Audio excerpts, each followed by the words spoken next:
Good morning, dear friends. Welcome to all of you. Today we will study solutions, and today our topics are elevation of boiling point and depression of freezing point. तो पहले हमारा elevation of boiling point. तो elevation boiling point का मतलब क्या है? Boiling point में increase होना। तो बॉइलिंग पॉइंट क्या होता है? हमारा वो टेम्परेचर जहाँ पर कोई भी लिक्विड हमारा बॉयल होता है। यानी अब कोई भी लिक्विड कब बॉयल होता है? जब लिक्विड का वेपर प्रेशर एटमॉस्फेरिक प्रेशर के इक्वल हो जाता है। At that time liquid start boiling. तो बॉइलिंग पॉइंट क्या हो जाएगा? Boiling point is the temperature at which the vapour pressure of liquid is equal to its atmospheric pressure. यानी liquid का जो वेपर प्रेशर है हमारा एटमॉस्फेरिक प्रेशर के इक्वल हो जाएगा। वो टेम्परेचर क्या होगा? हमारा बॉइलिंग पॉइंट होगा। और जब भी हम टेम्परेचर इंक्रीज करते हैं वेपर प्रेशर है हमारा वो इंक्रीज होता है। तो अगर वेपर प्रेशर हमारा इंक्रीज होगा तो उसकी वजह से जो बॉइलिंग पॉइंट है वो हमारा क्या हो जाएगा? डिक्रीज हो जाएगा। बट जब भी कोई हम नॉन वोलेटाइल सोल्यूट ऐड करते हैं किसी भी सॉल्वेंट के अंदर, तो वो क्या करता है? नॉन वोलेटाइल सोल्यूट की वजह से जो सॉल्वेंट का वेपर प्रेशर है वो कम हो जाएगा। अब वेपर प्रेशर कम हो गया तो उसको बॉयल करने के लिए हमें क्या करना पड़ेगा? उसका टेम्परेचर इंक्रीज करना होगा। और जो इंक्रीज होगा टेम्परेचर में that is called elevation in boiling point. जैसे अगर हम इसको ग्राफिकली स्टडी करें तो एक ऑरेंज लाइन शो कर रखी है, वो है वेपर प्रेशर ऑफ सॉल्वेंट के लिए है। जब अकेला हमारा सॉल्वेंट था तो उसको वेपर प्रेशर है उसको अगर हम हीट करते हैं, टेम्परेचर इंक्रीज करते हैं तो उसका वेपर प्रेशर क्या है? इंक्रीज हो जाता है। और जब वेपर प्रेशर उसका एटमॉस्फेरिक प्रेशर के इक्वल हो जाएगा उसके कोरस्पॉन्डिंग जो भी टेम्परेचर होगा हमारा वो क्या होगा? बॉइलिंग पॉइंट, जिसको हमने लिखा है टीबी नोट से रिप्रेजेंट किया है। अब अगर हमने सॉल्वेंट में नॉन वोलेटाइल सोल्यूट ऐड कर दिया तो वेपर प्रेशर जो है सॉल्यूशन का वो कम होगा। वो नीचे की हमारी जो ब्लू लाइन है उससे शो कर रखा है कि सॉल्यूशन का वेपर प्रेशर सॉल्वेंट के कंपेयर में क्या होगा? कम होगा। जब हम इसके अंदर क्या करेंगे? सॉल्वेंट में नॉन वोलेटाइल सोल्यूट ऐड करते हैं। अब इसका वेपर प्रेशर कम है तो इसको बॉयल करने के लिए हम क्या करना पड़ेगा? इसका टेम्परेचर ज्यादा इंक्रीज करना पड़ेगा। तो जब हम टेम्परेचर इंक्रीज करेंगे तो वेपर प्रेशर क्या होगा? इंक्रीज होता चला जाएगा। एट सर्टेन टेम्परेचर जो सॉल्यूशन का वेपर प्रेशर है वो इक्वल हो जाएगा एटमॉस्फेरिक प्रेशर के। एट दैट पॉइंट जो सॉल्यूशन क्या होगा? हमारा बॉयल होगा। तो इसको हम बोलेंगे बॉइलिंग पॉइंट ऑफ सॉल्यूशन, जिसको हमने रिप्रेजेंट किया है टीबी से। और अब हम यहाँ से देखते हैं तो टीबी की वैल्यू क्या है? ज्यादा आई है as compare to TB naught. तो पहले सॉल्वेंट था हमारा जो था टीबी नोट पर बॉयल हो रहा था, और नॉन वोलेटाइल सॉल्यूट ऐड करने के बाद जो सॉल्यूशन फॉर्म हुआ उसका बॉइलिंग पॉइंट हो गया हमारा टीबी नोट। तो ये जो इंक्रीज हुआ है बॉइलिंग पॉइंट में इसी को हम क्या बोलते हैं? एलिवेशन इन बॉइलिंग पॉइंट, जिसको हम रिप्रेजेंट करते हैं डेल्टा टीबी से। और डेल्टा टीबी क्या होता है? TB minus TB note, that is increase in the boiling point. तो सॉल्यूशन का बॉइलिंग पॉइंट जो है वो हमेशा सॉल्वेंट के बॉइलिंग पॉइंट से क्या है? हाई होता है। और जो भी इंक्रीज होता है बॉइलिंग पॉइंट में सॉल्यूशन में एज कंपेयर टू सॉल्वेंट, उसी को हम क्या बोलते हैं? एलिवेशन इन बॉइलिंग पॉइंट, जो कि डिपेंड करता है हमारा नंबर ऑफ सॉल्यूट पार्टिकल के ऊपर डिपेंड करता है। तो अगर हम यहाँ से लेते हैं कि टीबी नोट है हमारा boiling point of pure solvent और टीबी है बॉइलिंग पॉइंट ऑफ सॉल्यूशन, तो क्लियर है कि सॉल्यूशन का बॉइलिंग पॉइंट ज्यादा है। तो जो भी इंक्रीज हुआ बॉइलिंग पॉइंट में जिसको हम लिखते हैं डेल्टा टीबी से, तो वो क्या होगा? Delta TB is equal to TB minus TB nought, यानी boiling point of solution minus boiling point of solvent, that is known as elevation in boiling point. अब डाइल्यूट सॉल्यूशन के लिए जो हमारा एलिवेशन इन बॉइलिंग पॉइंट है वो हमारा क्या? मोलैलिटी के डायरेक्टली प्रोपोर्शनल होता है, यानी मोलर कंसंट्रेशन के डायरेक्टली प्रोपोर्शनल होता है। तो उसको हम लिखेंगे delta TB directly proportional to M.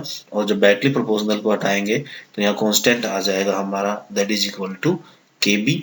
और ये होता है हमारा बॉइलिंग पॉइंट एलिवेशन कांस्टेंट या मोल एलिवेशन कांस्टेंट, ये इसको बोलते हैं हम इलेस्कोपिक कांस्टेंट।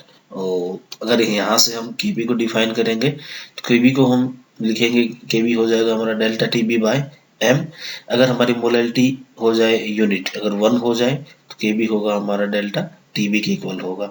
तो यहाँ से हम मोलल एलिवेशन कांस्टेंट को डिफाइन कर सकते हैं कि molar elevation constant Kb is equal to elevation in boiling point delta Tb के इक्वल होगा कब, when molality of solution is 1. It means that molar elevation constant is equal to elevation in boiling point या increase in boiling point when the concentration of solution is 1 molar. और जो Kb की unit होती है वो होती है हमारी केल्विन किलोग्राम पर मोल. तो यहाँ से हमारी यूनिट आ जाती है दैट इज केल्विन किलोग्राम पर मोल. अब जो मोलैलिटी है हमने ऑलरेडी स्टडी किया है. मोलैलिटी क्या होती है हमारी, m is equal to W/m into 1000, W2/m2 into 1000 by W1. तो W2 होता है हमारे पास मास ऑफ सोल्यूट, M2 होता है मोलर मास ऑफ सोल्यूट और W1 होता है मास ऑफ सोलवेंट. और अगर ये हम m की वैल्यू रखते हैं फॉर्मूला में that is delta Tb is equal to Kb into m था हमारा मोलैलिटी, उसकी वैल्यू रखेंगे तो यहाँ से डेल्टा Tb हो जाएगा Kb into W2 into 1000 by M2 into W1. ये हमारा हो जाएगा formula of elevation in boiling point, जहां से हम easily molar mass of the solute find out कर सकते हैं. और यहाँ जो डेल्टा Tb है that is elevation in boiling point, वो वैल्यू होगी हमारी delta Tb equal to Tb minus Tb naught. तो ये होगा हमारा एलिवेशन इन बॉइलिंग पॉइंट हो जाएगा equal to boiling point of solution minus boiling point of solvent. तो एक न्यूमेरिकल करते हैं इसका. It is given that 18 gram of glucose C6H12O6 is dissolved in 1 kg of water in a saucepan. At what temperature will water boil? At 1.013 bar. Kb for water is 0.52 Kelvin kilogram पर mole. तो इसमें हमारा given है कि mass of solute है क्या हमारा 18 ग्राम, क्योंकि ग्लूकोज हमारा सोल्यूट है तो इसका मास है 18 ग्राम. और सोलेंट हमारा वाटर है तो मास ऑफ सोलेंट है 1 kg दैट इज 1000 ग्राम. और Kb फॉर वाटर गिवन है, Kb की वैल्यू है 0.52 केल्विन किलोग्राम पर मोल. और मोलर मास ऑफ ग्लूकोज हमें पता है, फॉर्मूला से हम निकाल लेंगे दैट इज 180 ग्राम पर मोल. अब यहाँ हमें फाइंड आउट क्या करना है, boiling point of solution Tb हमें फाइंड आउट करना है. तो हम फॉर्मूला यूज करेंगे that delta Tb is equal to Kb into W2 into 1000 upon M2 into W1. तो वैल्यूज रखेंगे तो डेल्टा Tb आ जाएगा हमारा. Kb की वैल्यू रखी हमने 0.52 इंटू W2 की वैल्यू है 18 into 1000 upon M2 molar mass of solute that is 180 into W1 mass of solvent वो है हमारा 1000 ग्राम. तो ऐसे इसको हम सॉल्व करेंगे तो डेल्टा Tb की वैल्यू हमारे पास आएगी 0.052. तो डेल्टा Tb आ गया. अब जो डेल्टा Tb होता है उससे हम क्या है हमारा बॉइलिंग पॉइंट ऑफ सॉल्यूशन निकाल सकते हैं. तो डेल्टा Tb होगा हमारा Tb माइनस Tb नोट. तो Tb नोट होता है boiling point of pure water, जो कि वाटर का बॉइलिंग पॉइंट हमें पता है that is 100 degree Celsius that is equal to 373.15 kelvin. तो Tb नोट की वैल्यू आ गई 373.15 केल्विन. अब फॉर्मूला से जब हम Tb फाइंड आउट करेंगे तो Tb क्या होगा हमारा delta Tb plus Tb note. Delta Tb already हमने सोल्व किया है दैट इज 0.52 और Tb नोट की वैल्यू है हमारे पास 373.15 जो कि हो जाएगा हमारा 373.202. तो इस तरीके से हम क्या है सॉल्यूशन का बॉइलिंग पॉइंट फाइंड आउट कर सकते हैं. तो बॉइलिंग पॉइंट ऑफ सॉल्यूशन आ गया हमारे पास 373.202 केल्विन. उसके बाद है हमारा दूसरा न्यूमेरिकल है that boiling point of benzene is 353.23 kelvin when 1.80 gram of non-volatile solute was dissolved in 90 gram of benzene. The boiling point is raised to 354.11 Kelvin. Calculate the molar mass of solute. Kb for benzene is 2.53 Kelvin kilogram per mole. तो यहाँ given है मास of solute given है 1.80 that is W2. Mass of benzene given है 90 gram benzene में dissolve किया that is W1. Kb for benzene है 2.53 kelvin kilogram पर मोल. यहाँ हमें निकालना है molar mass of solute M2 हमें निकालना है.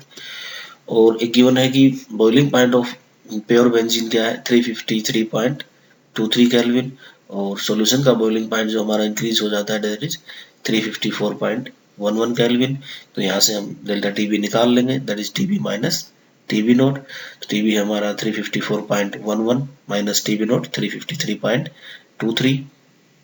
तो डेल्टा टीबी यहाँ से आ जाएगा हमारा 0.88 केल्विन।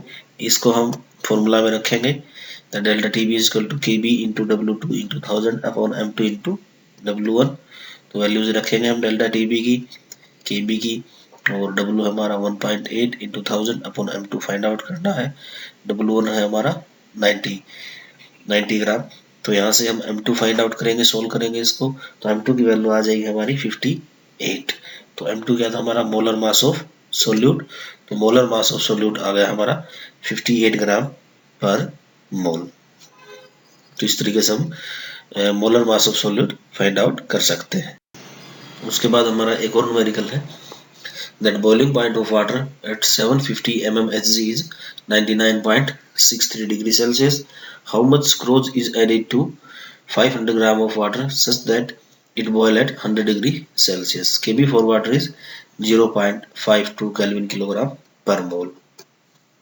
तो यहाँ गिवन है हमारा कि मास ऑफ सोलवेंट, वाटर हमारा सोलवेंट के तौर पे काम कर रहा है, that is W1 is equal to 500 gram and Kb for water is 0.52 kelvin kilogram पर मोल।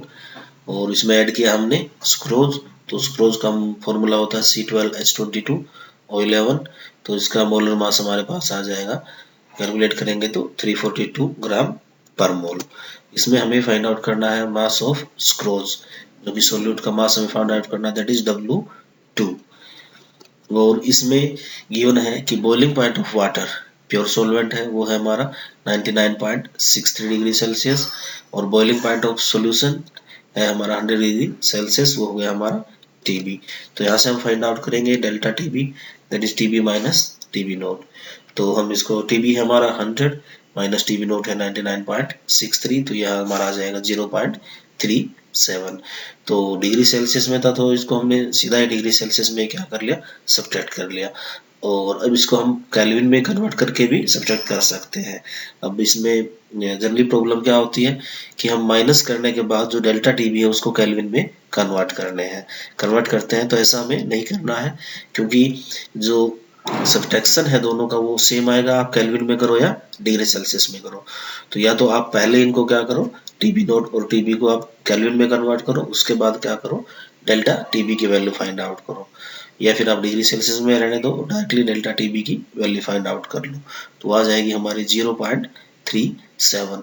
बट अभी डेल्टा टीबी में जो हमारा डिग्री सेल्सियस में आया है इसको हमें केल्विन में कन्वर्ट नहीं करना है, अदरवाइज डेल्टा टीबी की वैल्यू क्या होगी, चेंज हो जाएगी। तो डेल्टा टीबी यहाँ से आ गया हमारा 0.37। अब फॉर्मूला यूज करेंगे हम, delta TB is equal to KB into W2 into 1000 by M2 into W1। तो वैल्यू रखेंगे, डेल्टा टीबी की वैल्यू 0.37, और जो हमारा केबी है that is 0.52, W2 find out करना है into 1000 upon M2 molar mass of solute that is 342, और W1 mass of solvent that is 500 ग्राम। तो यहाँ से हमने W2 को सोल्व किया, तो कैलकुलेट करेंगे तो W2 की वैल्यू आ जाएगी हमारे पास 121.67। तो W1 था हमारे पास, W2 था हमारे पास मास ऑफ सोल्यूट, तो मास ऑफ सोल्यूट आ गया हमारे पास 121.67 ग्राम। तो इस तरीके से हम क्या है मोलर मास निकाल सकते हैं, या फिर मास ऑफ सोलेंट निकाल सकते हैं, या boiling point of solution find out कर सकते हैं from elevation in boiling point. उसके बाद हमारा depression of freezing point. Depression of freezing point का मतलब क्या है कि डिक्रीज इन फ्रीजिंग पॉइंट। तो पहले हम स्टडी करते हैं हमारा फ्रीजिंग पॉइंट। तो फ्रीजिंग पॉइंट क्या होता है कि फ्रीजिंग पॉइंट पे क्या होता है, हमारा जो सॉलिड फेज है और लिक्विड फेज है उन दोनों में क्या इक्विलिब्रियम एस्टेब्लिश हो जाता है। तो यहाँ से हम फ्रीजिंग पॉइंट को डिफाइन कर सकते हैं कि freezing point of substance is defined as the temperature at which the vapor pressure of substance in liquid phase is equal to vapor pressure in solid phase. यानी फ्रीजिंग पॉइंट वो temperature होता है जहां liquid phase का vapour pressure और solid phase का vapour pressure दोनों क्या हमारे इक्वल हो जाते हैं। उस पॉइंट को हम क्या बोलेंगे, हमारा फ्रीजिंग पॉइंट। और कोई भी सॉल्यूशन जब कब हमारा फ्रीज होगा, जब इसका वेपर प्रेशर क्या हो जाएगा, हमारा जो प्योर सॉलिड है सॉल्वेंट है उसके इक्वल हो जाएगा। तो उस दौरान हमारा सॉलिड क्या हो, कोई भी जो हमारा सॉल्यूशन है वो फ्रीज हो जाएगा।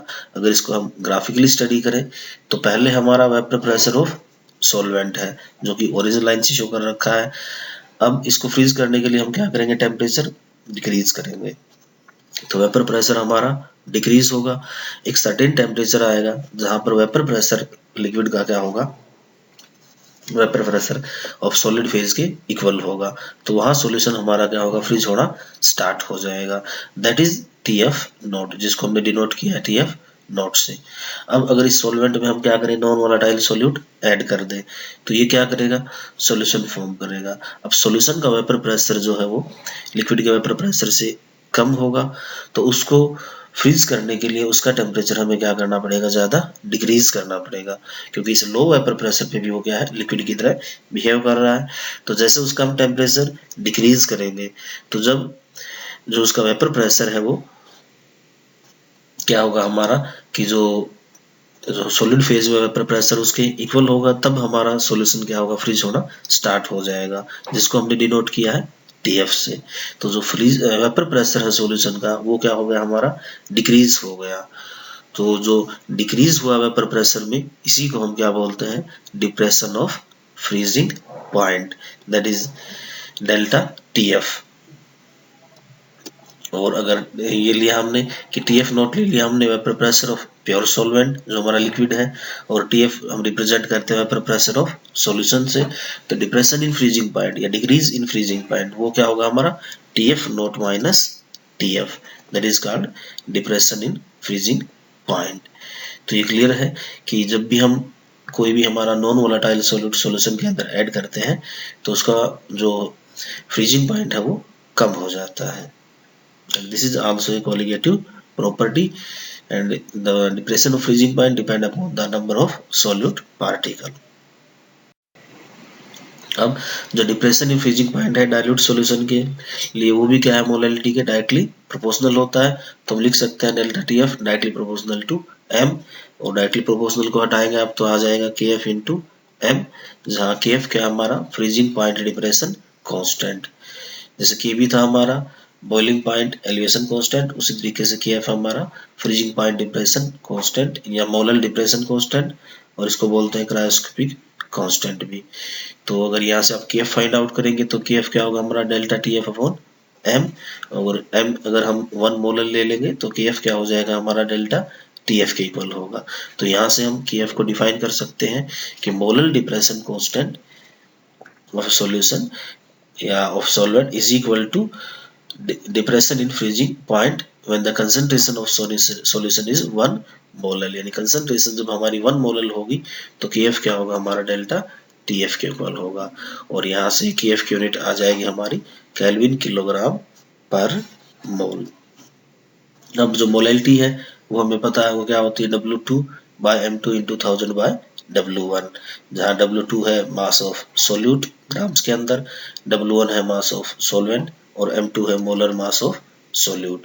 तो उसको अगर हम फॉर्मूला में रखेंगे delta T F is equal to K F into M, तो एम की मोलैलिटी की वैल्यू हम रख देंगे तो डेल्टा टी एफ हो जाएगा हमारा K F into W2 into 1000 upon M2 into W1, जहाँ डेल्टा टी एफ है हमारा depression of freezing point, that is equal to T F naught minus T F. तो ये था हमारा डिप्रेशन ऑफ फ्रीजिंग पॉइंट। अब इसके न्यूमेरिकल करते हैं। पहला न्यूमेरिकल है 45 gram of ethylene glycol that is C2H6O2 is mixed with 600 gram of water. Calculate the freezing point depression and the freezing point of the solution. KF for water is 1.86 kelvin kilogram पर mole. तो यहाँ given है हमारा कि mass of ethylene glycol कितना है हमारे पास 45 ग्राम, जो कि क्या होगा हमारा W2, क्योंकि ये क्या है सोल्यूट है, और सोलवेंट हमारा वाटर है तो मास ऑफ सोलवेंट गिवन है 600 ग्राम that is W1। KF for water given है 1.86 केल्विन किलोग्राम पर मोल, और molar mass of ethylene glycol हम फॉर्मूला से निकाल लेंगे, जो कि हो जाएगा हमारा 62 ग्राम पर मोल।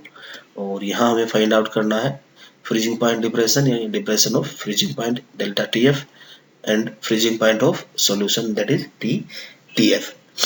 तो हम फॉर्मूला पुट करेंगे delta TF is equal to KF into W2 into 1000 upon M2 into W1। तो KF की वैल्यू है 1.86, W2 है 45, M2 हमारा molar mass of solute 62 into W1 है 600। तो यहाँ से हम सोल्व करेंगे तो डेल्टा TF हमारा आ गया 2.25। तो डिप्रेशन फ्रीजिंग पॉइंट आ गया 2.25। अब जो वाटर का फ्रीजिंग पॉइंट होता है, दैट इज वाटर यहाँ सॉल्वेंट का काम कर रहा है, तो प्योर वाटर का फ्रीजिंग पॉइंट होता है हमारा TF note that is 273.15 kelvin. इसका यूज करके हम क्या करेंगे, TF निकालेंगे। तो ऑलरेडी हमें पता है that delta TF is equal to TF naught minus TF। तो यहाँ से TF आ जाएगा हमारा TF naught minus delta TF। तो TF नोट है हमारा 273.15 माइनस डेल्टा TF की वैल्यू 2.25, जिसको हम सोल्व करेंगे तो आ जाएगा 270.90। तो ये 270.90 हमारा आ गया फ्रीजिंग पॉइंट ऑफ सॉल्यूशन। तो यहाँ से हमने दो चीजें फाइंड आउट की, एक था depression of freezing point that is 2.25, दूसरा था freezing point of solution that is equal to 270.90।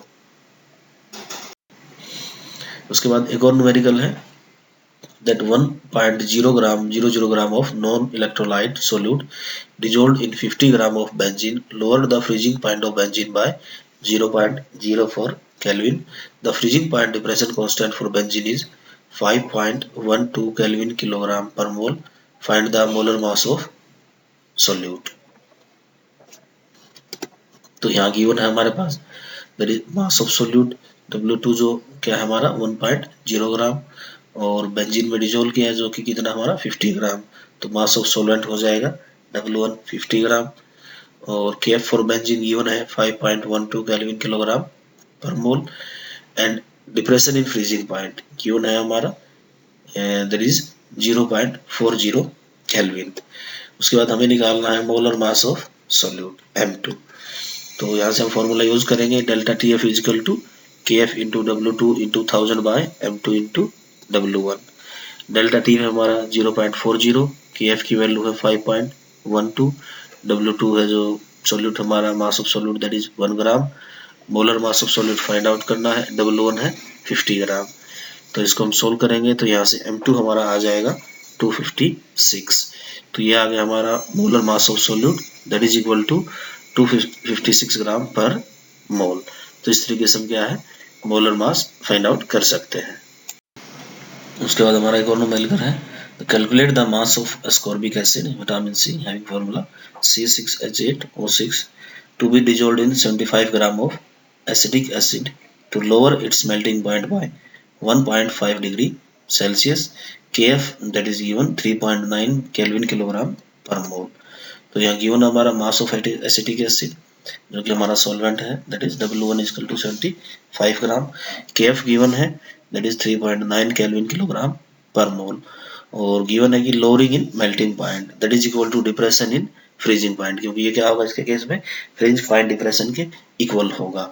तो वो है हमारा delta TF that is equal to 1.5, और molar mass of ascorbic acid solute है हमारा, इसका फॉर्मूला है C6H8O6।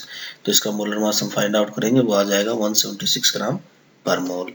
और इसमें हमें फाइंड आउट करना है मास ऑफ एस्कॉर्बिक एसिड जो कि सोल्यूट है हमारा दैट इज W2 हमें फाइंड आउट करना है। तो हम फॉर्मूला यूज करेंगे delta TF is equal to KF into W2 into 1000 upon M2 into W1। तो डेल्टा TF गिवन है 1.5, KF है 3.9, W2 फाइंड आउट करना है इंटू 1000 अपॉन M2 है 176, W1 है हमारा 75। तो यहाँ से हमारा सोल्व करेंगे तो W2 आ जाएगा 5.077। तो W2 क्या था हमारा, W2 था मास ऑफ सोल्यूट। तो यहाँ से मास ऑफ सोल्यूट आ जाएगा हमारा 5.077 ग्राम। उसके बाद एक और न्यूमेरिकल हमारा, that is 5% solution by mass of cane sugar in water has freezing point of 271 Kelvin. Calculate the freezing point of 5% glucose in water if the freezing point of pure water is 273.15 Kelvin. तो यहाँ given है 5% solution, दोनों ही solution है, cane sugar और glucose दोनों ही 5% है। तो 5% solution का बाई मास का मतलब क्या होगा, that 5 gram of solute in 100 gram of solution. तो यहाँ से सोल्यूट हो जाएगा हमारा 5 ग्राम, तो मास ऑफ सोलवेंट क्या होगा हमारा 100 minus 5 that is equal to 95 gram. तो फर्स्ट केस में गिवन है 5% solution of cane sugar in water. तो यहाँ मास ऑफ स्क्रोज होगा दैट इज केन शुगर, वो सोल्यूट होगा हमारा W2 5 ग्राम होगा, mass of water as a solvent है तो W1 दैट इज 95 ग्राम। तो यहाँ से हमें निकालना, यहाँ हमारा आ जाएगा depression of freezing point delta TF। वो कैसे निकालेंगे, क्योंकि मास ऑफ सोल्यूशन गिवन है that is 270 sorry that is freezing point of solution given है 271 केल्विन और प्योर वाटर का फ्रीजिंग पॉइंट है 273.1 केल्विन। तो डेल्टा TF होगा हमारा TF naught minus TF naught है freezing point of pure water जो कि गिवन है 273.15 minus TF freezing point of solution. तो freezing point of sucrose solution given है 271, यहाँ से हमारा डेल्टा TF आएगा 2.15 और molar mass of glucose sorry cane sugar हमें पता है सोल्यूट है that is 342 gram per mole. Second case में है mass of 5% solution of glucose.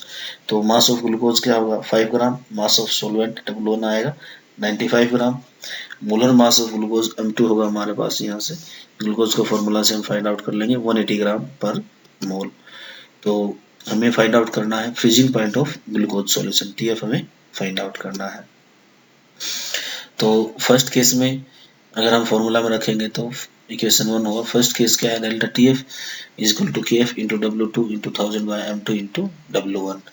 तो फर्स्ट केस में KF डेल्टा TF आ गया हमारा 2.15, KF की वैल्यू गिवन नहीं है, तो W2 है हमारा 5 into 1000 upon molar mass M2 342 into W1 95। इस तरीके से अगर हम सेकंड केस देखेंगे तो सेकंड केस में हम फॉर्मूला पुट करेंगे delta TF is equal to KF into W2 into 1000 upon M2 into W1। तो यहाँ से डेल्टा TF आएगा हमारा equal to KF into 5 into 1000 upon 180 that is M2 molar mass of glucose into W1 molar mass of solvent 95। तो यहाँ से हम क्या करेंगे, इक्वेशन 2 को डिवाइड कर देंगे इक्वेशन 1 से, तो ये होगा delta TF upon 2.15 is equal to KF into 5 into 1000 upon 180 into 95 into 342 into 95 upon KF into 5 into 1000। तो यहाँ KF से KF कैंसिल होगा, 5 से 5 95 से 95, तो ये यहाँ से ये आ जाएगा हमारा इक्वल टू 1.95 और यहाँ से जो हम डेल्टा TF फाइंड आउट करेंगे वो होगा 1.95 इंटू 2.15। तो यहाँ से डेल्टा TF हमारा आ गया 4.085। तो डेल्टा TF की वैल्यू आ गई 4.085 सेकंड केस में, और ये था हमारा डिप्रेशन इन फ्रीजिंग पॉइंट। तो डेल्टा TF होता है हमारा TF नोट माइनस TF, तो यहाँ से TF आ जाएगा TF नोट माइनस TF। अब TF नोट है freezing point of pure water, second case में भी सोलेंट हमारा वाटर ही है तो होगा 273.15 माइनस डेल्टा TF यहाँ हमारा 4.085, तो इसको सब्ट्रैक्ट करेंगे ये आ जाएगा 269.065। तो ये आ गया हमारा TF की वैल्यू आ गई that is freezing point of glucose solution. तो ग्लूकोज सॉल्यूशन का फ्रीजिंग पॉइंट आ गया हमारा 269.065 केल्विन। तो इस तरीके से हम इन न्यूमेरिकल को सॉल्व कर सकते हैं। तो these are very important topics that is elevation of boiling point and depression of freezing point. Thank you very much.